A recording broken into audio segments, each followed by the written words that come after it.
J'étais dans mon foyer jusqu'au jour où ma belle-mère, qui ne m'aimait pas, vient me voir avec un fétiche à la main. Elle me tend le fétiche là. Pause d'abord, une pause d'abord.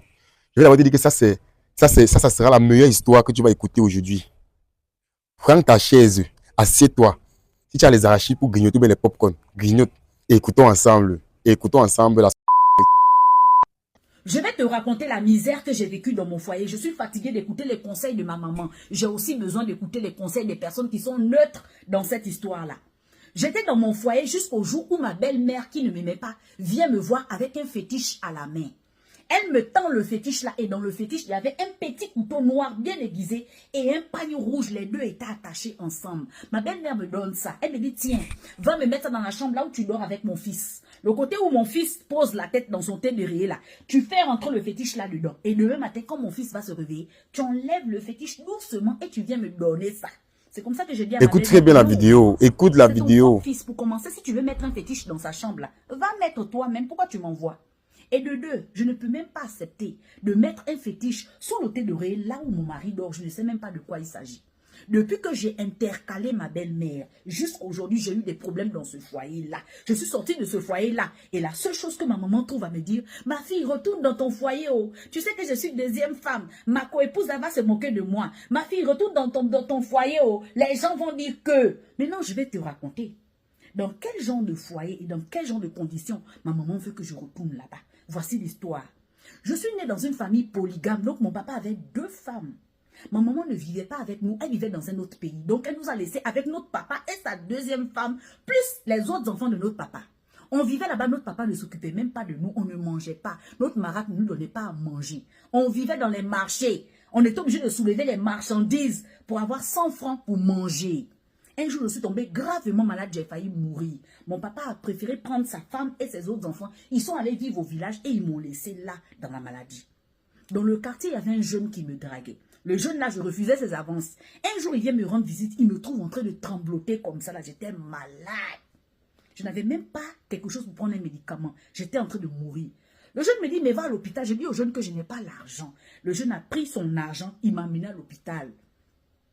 Quand j'ai guéri, j'ai commencé à m'attacher à ce jeune-là, que je refusais ses avances. Je me suis attachée à lui. Il était un peu comme mon tout. Et on a commencé une relation. Dans la relation, je suis tombée enceinte et je suis partie habiter chez ce jeune-là, au quartier. Après que j'ai accouché, ma maman est revenue au pays et mon papa est revenu là où on habitait en ville. C'est comme ça que le jeune a vu que mes parents sont revenus. Il a pris ses parents pour aller demander ma main chez mon papa. Quand il arrive avec ses parents chez mon papa dit que non, lui ne veut pas de ce mariage-là. Que pourquoi moi, je suis d'abord partie faire un enfant hors mariage. Que comme c'est comme ça, lui n'accepte pas. C'est comme ça que moi je me suis dit que quoi? Déjà de 1, toi papa, tu t'occupes même pas de nous. Tu nous as délaissés. De 2, ok, je suis partie faire un enfant hors mariage. Mais le monsieur avec qui j'ai fait l'enfant là, c'est lui qui décide maintenant de venir me marier. C'est la même chose. Le même monsieur dit qu'il veut me marier. C'est la même chose, papa. Pourquoi tu refuses? Le papa dit niet, que lui ne veut pas. Que pourquoi moi je suis partie faire un enfant hors mariage. C'est comme ça que j'ai commencé à bouder. J'ai dit que non, le jeune là, c'est lui qui est mon tout. J'ai déjà trouvé ma petite situation avec lui. Je reste avec lui forcé.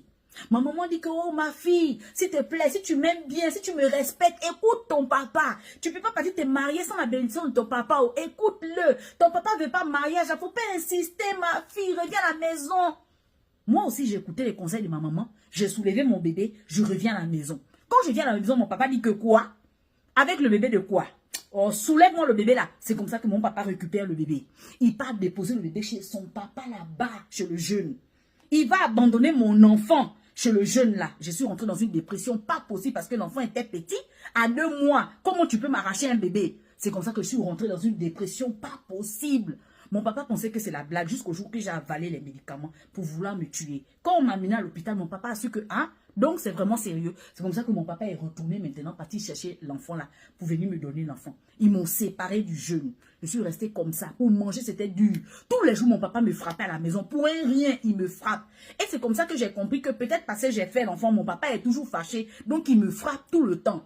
Pour manger, c'était toujours dur. Je partais m'asseoir dans les restaurants, là où on vend à manger, là, pour essayer d'aider les tantines, là, à les livrer à manger pour un plat de nourriture. C'était chaud. C'est comme ça que mon grand frère est rentré au pays. Mon grand frère a eu un diplôme, il a eu un travail. Il dit non, ma petite soeur, je vais te remettre à l'école. Tu es intelligente, tu te remets à l'école.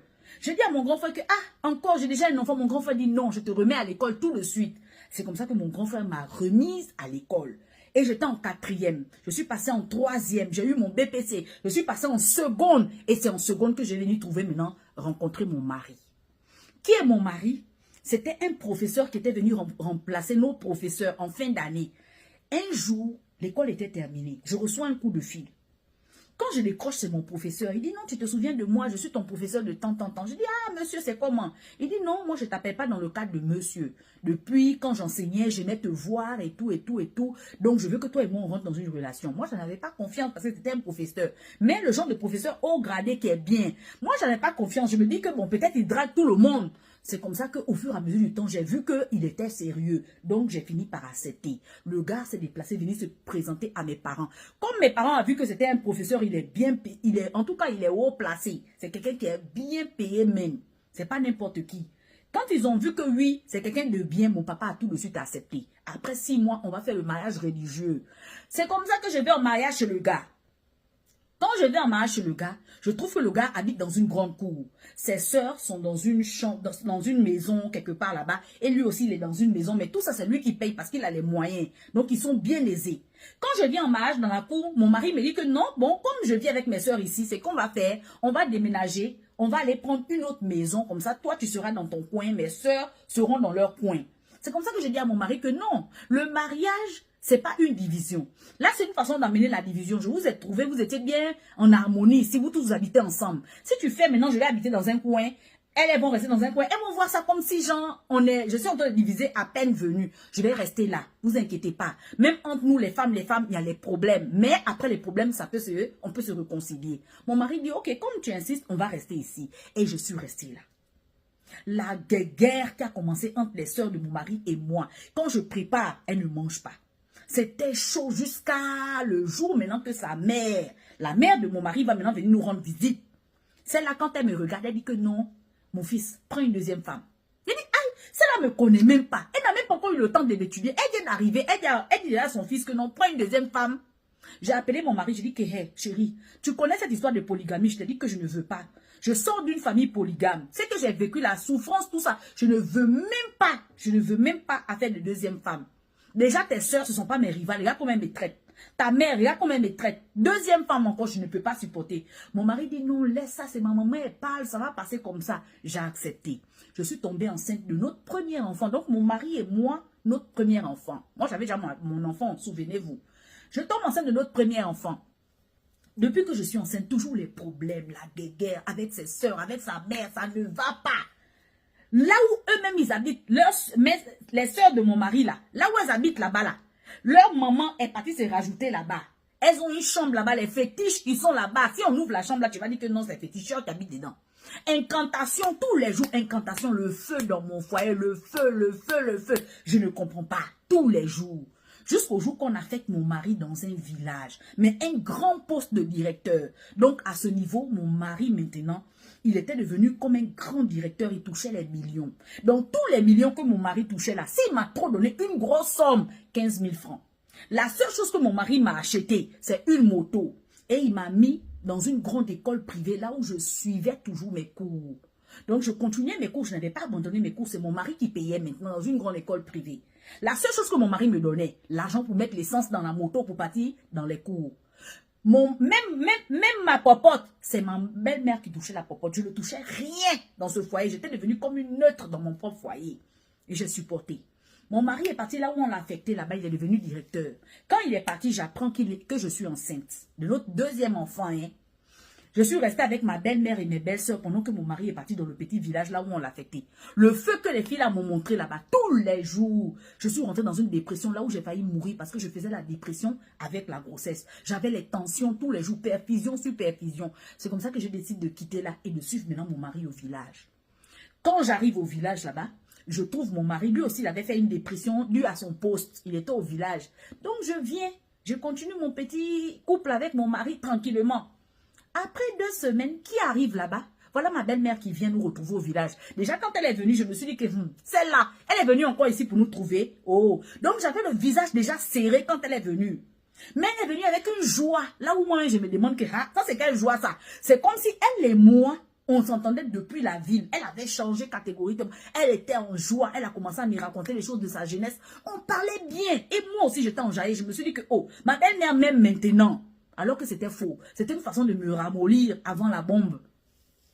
C'est comme ça que ma belle-mère a commencé à me raconter les histoires. Le soir tombé, ma belle-mère m'appelle. Elle me dit, viens, tu vois fétiche là, non? Prends ça. Va mettre ça là où mon fils dort avec toi, là. Le côté de son thé d'oreiller, là. Tu mets ça là-bas. Faut pas, il va savoir, hein. Tu mets ça là-bas, là, hein. Demain matin, discrètement, tu enlèves. Tu viens me donner fétiche là. Je dis, maman, non. Comment ça, tu m'en vas mettre un fétiche là-bas? Je ne peux pas. Mais tu as dit que ton mari faisait la dépression à cause de son poste, non? Hein? Fétiche là, ça va arranger le poste là. Va mettre. Je dis que même si ça va arranger le poste là, pourquoi maintenant moi je dois aller mettre le médicament en cachette? Appelle ton fils, tu dis à ton fils que voilà, fétiche là, ça va venir arranger ton poste de directeur qu'on t'a donné et puis tu fais la dépression là. Ça va arranger tous tes problèmes, fétiche là. Mais dis à ton fils la vérité. Si c'est pour venir arranger, dis à ton fils la vérité que le fétiche là, c'est pour venir arranger. Maintenant, pourquoi tu me dis d'aller mettre en cachette? Oh non, laisse, comme tu ne fais pas la laisse, j'ai l'impression que tu ne veux pas du bien de ton mari, laisse. Ça a commencé à faire des graves problèmes entre ma belle-mère et moi. Je dis, pardon. J'ai demandé la permission à mon mari, je dis, pardon, je m'en vais d'abord rendre visite à ma famille en ville là-bas. Mon mari dit, oui, va, comme c'est le week-end, va avec l'enfant. Mais moi aussi, je viens te trouver là-bas en ville. C'est comme ça que je pars maintenant en ville chez ma famille. Le week-end arrive, mon mari ne m'appelle pas.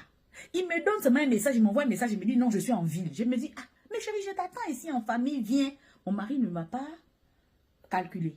Il a passé son week-end en ville et puis il est retourné au village. J'étais tellement fâchée. Même me donner l'argent du transport, il ne m'a pas donné. C'est mes parents qui m'ont donné l'argent du transport. J'ai pris le transport pour retourner au village. La nuit, pendant que je dors, il me réveille, il me dit, toi, tu fais quoi ici? Je dis, mais comment ça? Je suis chez moi. Il me dit, qui t'a dit que tu es chez toi? Qui t'a dit que tu es chez toi? Je dis, mais je suis chez moi, je suis mariée à toi. Il dit que jamais, moi je vais prendre une deuxième femme. Toi, je t'aime même pas. Je t'aime pas. C'est que tu es venu chercher ici, là, je sais pas, hein. Tu t'es déjà parti chez tes parents, il fallait rester là-bas. Le feu a commencé. Elle avait son bébé à la main. Le feu a commencé. Elle dit que oh, ça c'est trop. Le lendemain, elle a pris ses bagages. Elle est partie en famille. Elle dit, je ne retourne plus là-bas. Je ne retourne plus là-bas. Là-bas, là, c'est chaud. Elle est partie chez sa mère. La mère ne fait que pleurer. Que ma fille, pardon, s'il te plaît. Regarde, ici, on vit la misère. Tu vas combien te rajouter la misère sur nous? On fait comment? Il faut retourner là-bas dans ton foyer. Tu manges bien, tu fais tout. Et regarde ma co-épouse, elle lance les pamphlets ici. Là, elle est en train de nous lancer les pics. Elle se moque déjà de nous, ma fille. Pourquoi tu es revenue encore ici? Retourne là-bas. La fille dit que mes mamans, là-bas même, c'est chaud. Là-bas, c'est chaud. Maman, ma belle-mère, fétiche sur fétiche, incantation sur je ne peux pas. Foyer là, ça chauffe sous mes fesses. Je ne peux pas m'asseoir sur foyer là. La mère, ma fille, retourne, Seigneur, tu fais pourquoi ici, ma chérie? La fille dit que non, cette fois-ci, la maman, je ne retourne pas, je reste ici. Si c'est misère là, on va mourir dans misère, ça. C'est comme ça que la fille est restée là-bas. Le cousin de la fille a dit à la fille que bon, comme tu as un diplôme en marketing, gestion, tu as une licence en marketing commercial et tout, je te trouve un petit stage dans une société de la place, une assurance. La fille dit, ça tombe bien, je suis rentrée en famille, trouve-moi la place là-bas. Elle a commencé à faire son petit stage tranquillement. Quelques temps plus tard, le gars vient encore pleurer chez la mère de la fille. Oh non, maman, aide-moi. Aide-moi, s'il te plaît, je ne sais pas. Quand j'entends le nom de ta fille seulement, là, j'ai envie de mourir. Quand j'entends le nom de ta fille ne m'a rien fait. Hein, mais quand j'entends son nom là, Seigneur, c'est comme si je vais me tuer. Ça m'énerve, ça me fait tout. Je n'aime pas. Mais pourtant, je sais qu'elle m'a rien fait, maman. Aide-moi, s'il te plaît. Ce n'est pas simple, maman. Le gars lui-même dans sa propre bouche. Ce n'est pas simple, maman. Aide-moi. La mère de la fille a eu encore pitié du gars. La mère de la fille a eu encore pitié du gars. Le gars dit que je vais même venir de la marier à l'état civil cette fois-ci. On va même choisir le pain. S'il te plaît, maman, aide-moi à la reconquérir. La mère dit, ok, il n'y a pas de problème. Comme c'est comme ça, là, je vais parler à ma fille. La fille qui avait déjà eu son petit stage, qui était déjà rentrée en famille, le jour qu'elle rentre du travail, elle voit un cadeau. La mère lui dit que non, voilà le cadeau. Voilà ton mari qui a emmené le cadeau. Elle dit que, mais pourquoi le cadeau? On n'est plus ensemble. La mère dit, faut pas dire que vous n'êtes plus ensemble. Faut pas faire sortir des choses comme ça dans ta bouche. On n'a pas encore refusé le mariage. Hein? C'est juste qu'un petit problème. Ma fille, faut accepter, ma fille. Accepte. Retourne dans ton foyer. Le gars est venu pleurer devant la fille. La mère de la fille a soulevé les bagages de la fille qui dit guidi. Pour-t-il reposer dans le foyer de la fille? Bon, la fille est rentrée encore dans le foyer là. Même pas un mois, la fille retombe encore enceinte du 3e enfant. Et c'est là que le feu va vraiment sortir. Le gars dit qu'il faut quitter de chez moi. Tu es venu encore chez moi pour venir faire quoi? Je suis fatiguée de toi. À chaque fois que tu viens chez moi, je suis fatiguée. Tu viens faire quoi? Et quand tu es encore enceinte? La fille est dans un état choc dans la grossesse là. Une grossesse à haut risque. Parce que la deuxième grossesse, on avait déjà opéré césarienne. Elle encore fait maintenant, elle encore enceinte maintenant encore. Voilà encore gros ventre. À risque encore, la tension, tous les jours, la fille ne fait que penser. Les soeurs du gars ne font qu'insulter la fille là-bas. Tu es venu faire quoi ici? On va prendre une autre femme. La fille est dans le feu. C'est-à-dire que le gars compte les millions. Il est bien payé. La fille, elle n'a même pas. Si c'est trop, 15 000 francs dans tous les millions, le gars peut avoir au moins 4 millions par mois. Elle n'a rien que sa moto. La seule chose que le gars a fait, il a acheté un terrain pour leur première fille là. Il a acheté un terrain pour leur première fille. Et puis il a mis le nom de la maman. Voilà, il a mis le nom de la fille. Genre que, comme tu m'avais fait une première fille là, voilà le terrain que j'ai acheté pour notre première fille. C'est le nom de notre fille est sur le terrain. Mais sous couvert, c'est toi. Comme tu es sa maman là, elle est encore petite. Le terrain c'est pour elle, hein. Mais comme tu es sa maman, elle est encore petite là. Pour l'instant, c'est toi qui peux gérer son terrain. Donc, à part le terrain, la fille n'a rien du gars. Que le feu là-bas. C'est chaud jusqu'à... La fille a dit que non, cette fois-ci, c'est trop. Elle a ramassé encore ses bagages. Elle est retournée encore en famille. Depuis qu'elle est retournée en famille, elle a accouché là-bas. Elle est là-bas, là. Elle essaie de faire des formations. Elle essaie de faire un peu des formations, de dire aux gens que voilà, je peux vous former en cuisine et tout. Les gens sont intéressés. Mais quand ils viennent chez elle, ils voient que... Elle veut faire formation de cuisine, là. Mais formation de cuisine, là, ça va se passer chez elle. Elle habite dans une cour commune. La co-épouse est là, la mère est là, le père est là, les enfants du père sont là. C'est quelle formation tu vas faire? Elle essaie de vendre les petits jus, les bissap, les quoi pour s'en sortir, mais rien. Ça veut prendre, ça veut pas prendre. Elle sait plus quoi faire. Elle cherche même du travail. Elle se dit que non, elle veut travailler, elle est battante. Elle se dit qu'elle veut travailler, elle veut tout faire. Mais la mère ne fait que lui dire, retourne dans le foyer là, retourne dans le foyer là, retourne. Les gens vont se moquer de moi, retourne. La fille dit que mon Dieu, j'ai déjà 4 enfants. Le foyer là, je ne respire pas là-bas. Ils ont une chambre là où il n'y a que les fétiches, les statues. Tu regardes là-bas, tu dis que non, mais on est où là? On est, je t'entends à Jovi ou bien. Regarde les statues qui sont dans la maison là. Donc voilà où. Voilà ce que la fille a vu là-bas. Elle a une licence en marketing commercial. Elle cherche du travail. Elle est battante. Elle dit qu'elle veut travailler. Elle veut quitter le lac. Pour trouver le travail, c'est dur. Il faut les relations dans le pays là.